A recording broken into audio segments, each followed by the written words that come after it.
Well, hello glue troopers and welcome back to the TARDIS. So, a lot of cool stuff today to talk about, but before I get started, I want to ask you a question. When I had peeled back the tape from my V25, I had a lot of trouble. The glass wasn't fogged because I had dipped it in the future floor wax, but there was a lot of adhesive that clouded all the plexiglass that I'd taped off.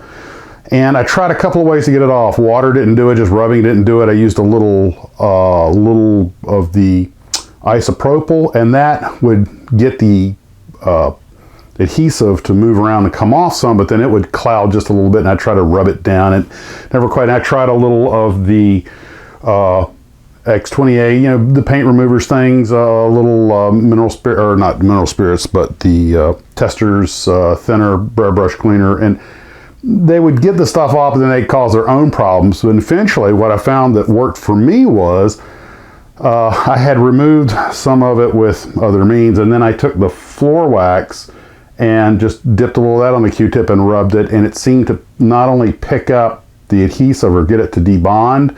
It might have been because maybe it broke down the wax that was underneath it, but then it would lay another coat of wax, and it was not too bad after that. It was actually fairly clear. So I know a lot of people have talked in the past about trouble they've had detacking, you know, with adhesive sticking.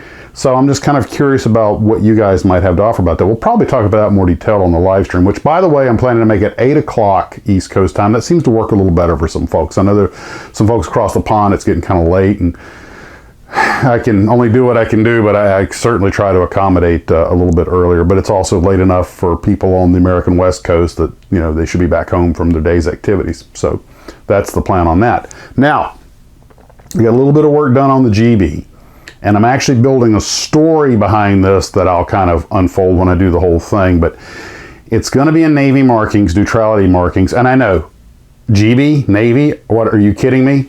There's going to be a story behind it, okay? So, also a little bit of work on the Penavi, got a little more white primer on it. I just really haven't had a chance to get to it.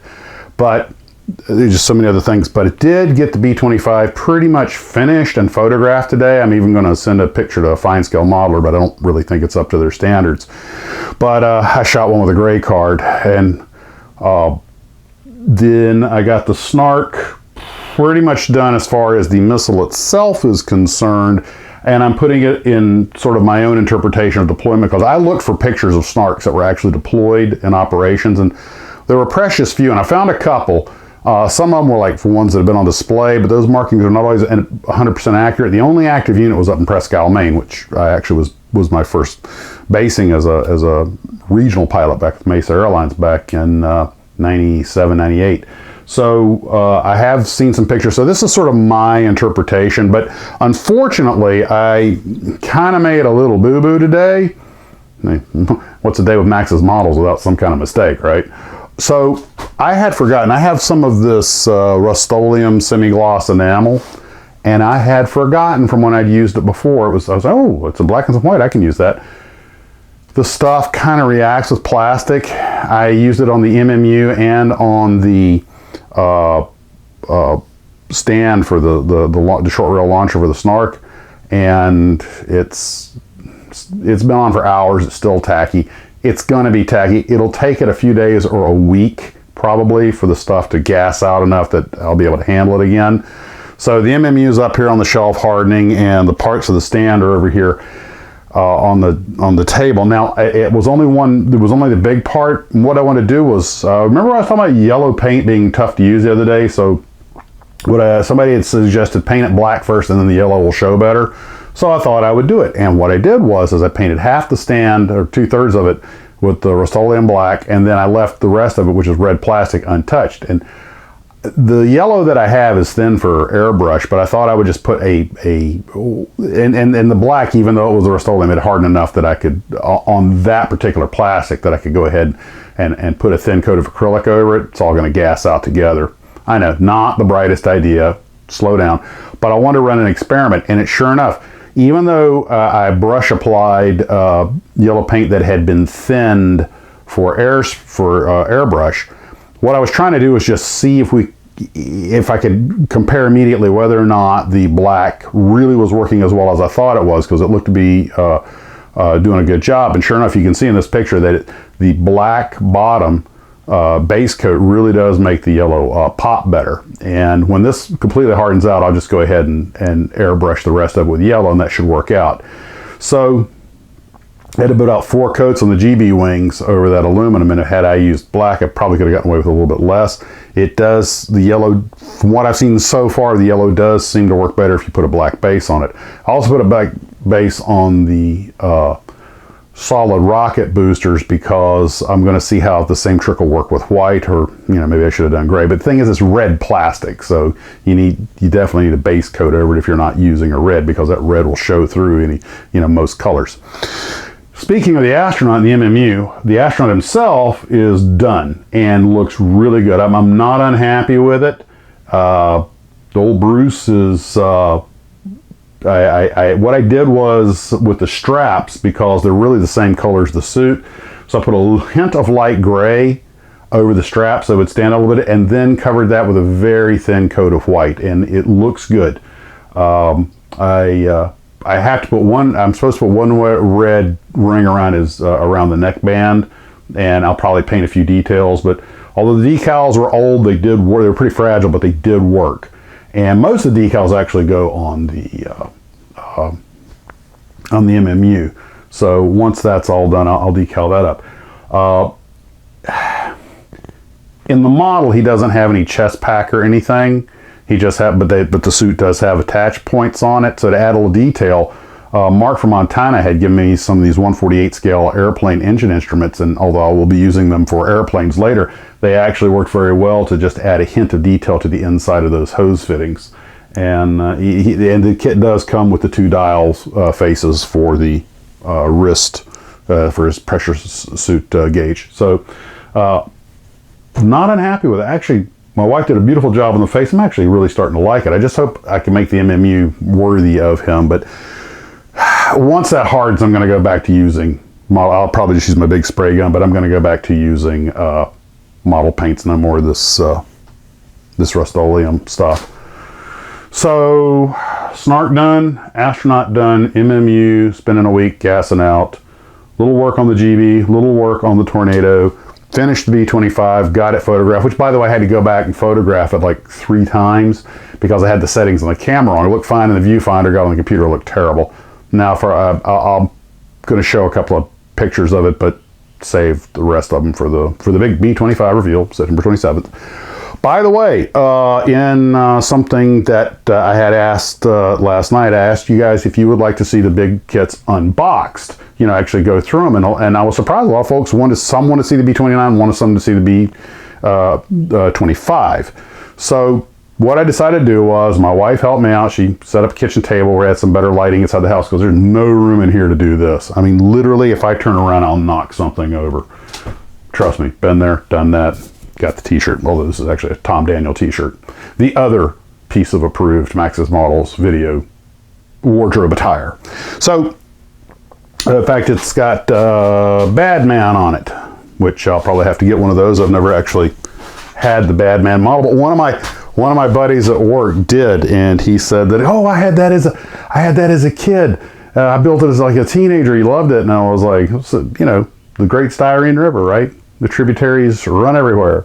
So I'm going to show that video after this one. The sound won't be great because it was using the shotgun mic on the camera. I was using the big 35mm camera to shoot this so that I could fix the focus, and then left the autofocus on, so you'll see it go in and out a couple of times, but overall pretty much stayed in focus.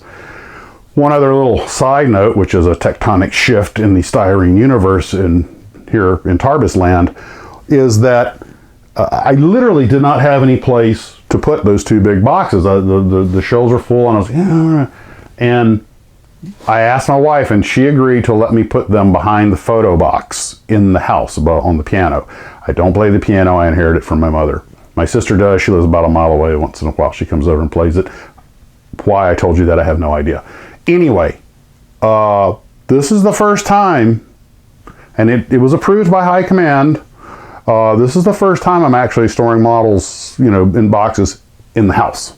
So So that immediately pushed both those kits to, I don't want to say the front of the line, but they're definitely on the short list for getting built. But looking at them, I want to build them anyway. No idea where I'm going to put them, but we'll figure something out. So that's where we're at with that. There may not be a morning video because I'll be getting ready for the live stream, and I've still got a ton of work to do in here. But Saturday, 8 o'clock, live stream, and that's 8 p.m. East Coast time, which would be midnight Zulu. And if I can, I might even get a little bit earlier start. But, you know, this thing, I try to start it on time, but it's all in good fun. So, you know, I just try not to be late. That's pretty much it. Hope you guys enjoy the next section of the video. Want to thank you for tuning in. And as always, model on. Well, hello, Blue Troopers. And today on Max's Models, we're going to look at these two large-scale models. This was actually requested by some of the viewers of the channel. We have the Monogram 148 scale B29 Super Fortress and the HK Models 132nd scale B25J Mitchell. So the first thing I'm going to do is the B25, since it's the bottom kit here. And let's take a look at what we've got. Now this is nicely boxed. Once you get the top off, you then have to open the end here to open up the model. And of course we have a very detailed instruction book. I have been told by several people who apparently built kits from this company that they're on par with any you're going to find. Clearly very well detailed both internally and externally. So let's take a look at some of the parts. We have, of course, the large. I tell you what, I'm going to move the box aside so I can lay the parts on the table. We have, of course, the very large fuselage halves. These appear to be very nicely minted. I'm not going to take things out of the plastic because I don't want to risk losing anything. But I can tell you, and you can probably see with the camera, that these are actually very well detailed. A lot of beautiful surface detail. Now, the box after this is broken into several sections. So we'll go with the big section first. We have numerous panels and interior components. And this does remind me somewhat of the Wingnut Wings kit. I mistakenly said I never built a large 132nd scale multi-engineer plane. That's wrong. I built the Felix stub. And of course here we have the engine nacelles, some wing flaps, which of course means you can position them the way you want to. We have a lot of internal components, very nicely detailed. In fact, for people who like to do cutaway models so you can see the interior, I believe this kit would be an excellent candidate for that. Here we have some control surfaces. These control surfaces do come in half sections that have to be glued together. A lot of detail there, of course. Then we have the wings. And I'm moving on through this. Of course, you can freeze frame anything you want to see in more detail. But then we have the other half of the wings down in the bottom of the box. But before we get there, these are all packaged together, but these appear to be the bombs, the ordnance that goes on board. This looks like machine gun belts and ammo cans. These, of course, this version is a strafer, so there's a lot of machine guns on it. Here we have some antennas and exhaust pipes and other blisters. Here we have some of the landing gear assembly. And I'm not exactly sure what this is, but I believe it's part of the engine cowlings because there's a lot of them and that's what they look like. And then we have the other set of wings and control surfaces. This is going to have over a 2-foot wingspan when you're done. These are spread out pretty evenly in the box, well organized. I'm just going to put all these other components back real quick. And again, here is the canopy section and other clear components. They appear to be very nicely detailed. It should be relatively easy to mask off. That appears to be part of the engine cowling that I believe those other segments we want are going to go on to. That would make doing a maintenance diorama or something very easy because you could remove certain parts of the cowling. It's very nicely thought out. Of course, there's the nose section where you're going to have all the detailed guns inside. And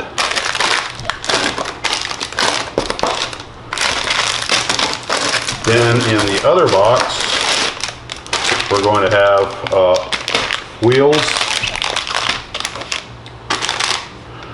engines, and various components. We have some brass components. I'm going to guess that some of those like seat belts. We have what appears to be more engine components. And those could be, wow, this could be individual push rods, but I'm not sure. I'll have to wait till I see the instructions. But apparently the engines are insanely detailed. And there's one more set of parts. I'm not entirely sure exactly what those are. But then of course we have the decal sheet, beautifully rendered. And the instrument panel appears to be accurate also to a V25. It's not just random instruments. It looks like they got the actual correct panel. Unless you're going to do a different aircraft, I don't think aftermarket decals would be needed. So that is the Hong Kong models or HK models V25 parts.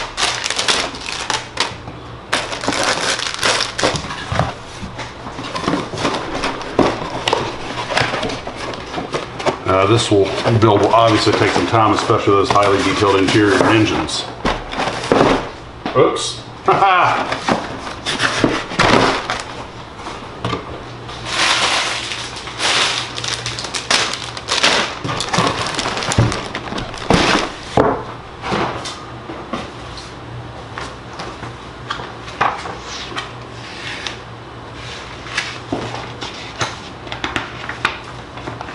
Yes, those little pipes and things I saw are tubing and piping for the engines.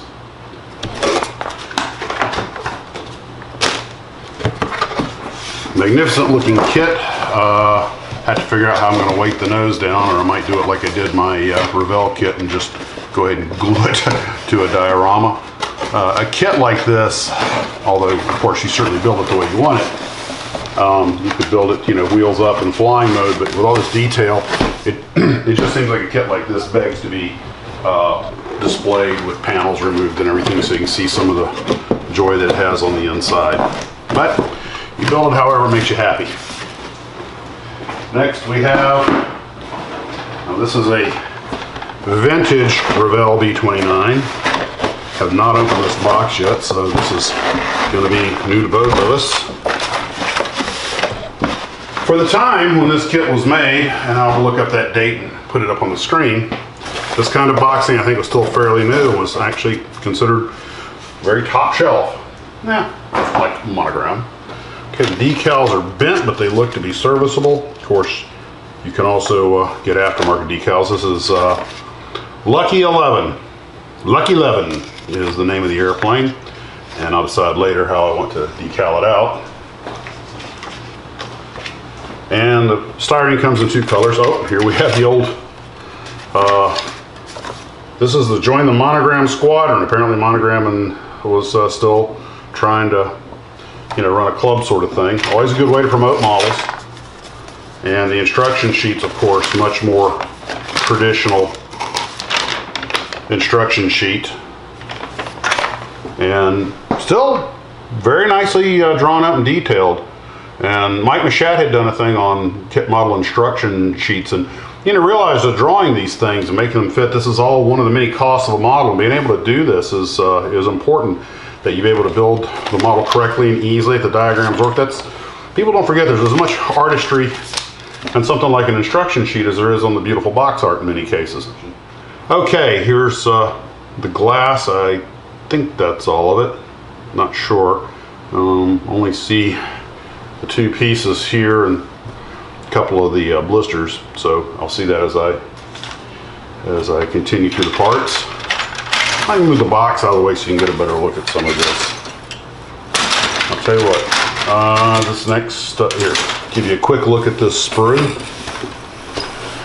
Now this tree has not only the wheels in black and some of the internal components, but it's also got the Little Man bomb and Fat Boy. And of course the Little Man was the bomb that was dropped on Hiroshima by the aircraft Enola Gay, currently in the Smithsonian Air and Space at the Udvar-Hazy facility. I believe it was number 82 is the aircraft number. I've actually seen it. I'd actually touched it when it was under restoration at the Garber facility. I was actually able to lay my hand on it, and it's glowed in the dark ever since. Then we have the Fat Man bomb, which was dropped by the aircraft Boxcar on what I believe was supposed to be the Kokura mission, but the primary target was covered by weather, so they went to Nagasaki, which was the alternate target, if memory serves me right. And of course, comes with some figures and everything. And detailing on it looks good. Then we have conventional bombs, a couple of the engine nacelles, tailplanes. The engines, of course, are much less detailed than on the larger scale, but still they look quite good. Here is another one that also has engines, a couple of propellers, and also got a couple of propellers laying loose in the box.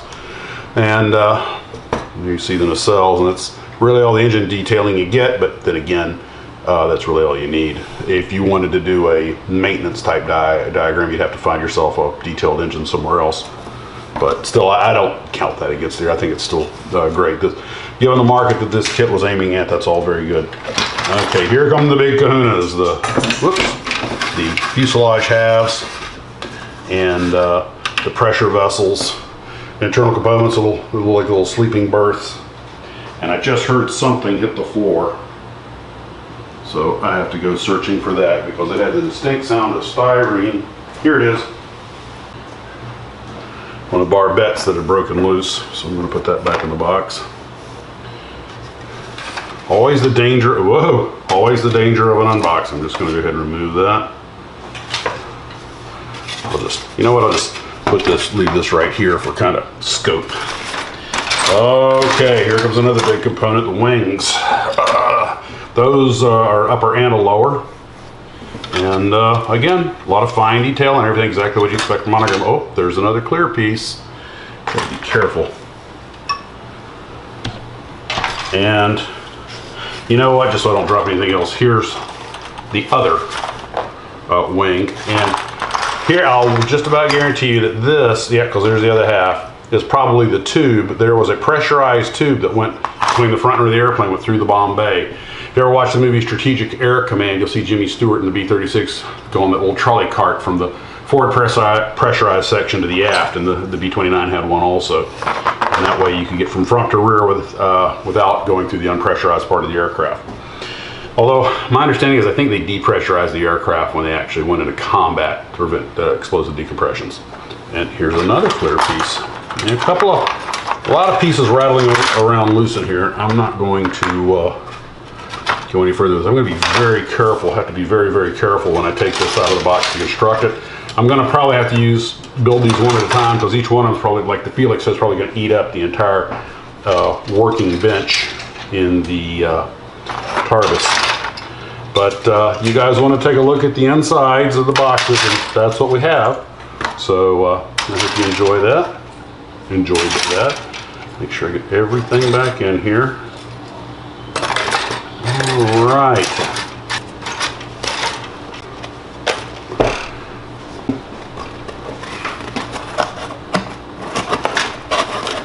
I hope to get on this before too long, but like the Felix stove, I'm going to have to figure out where I'm going to put it. Well, there's an inside look at the V25J Mitchell from HK Models and the Monogram 148 scale B29. Hope you guys enjoyed that. We'll see you later, and as always, model on.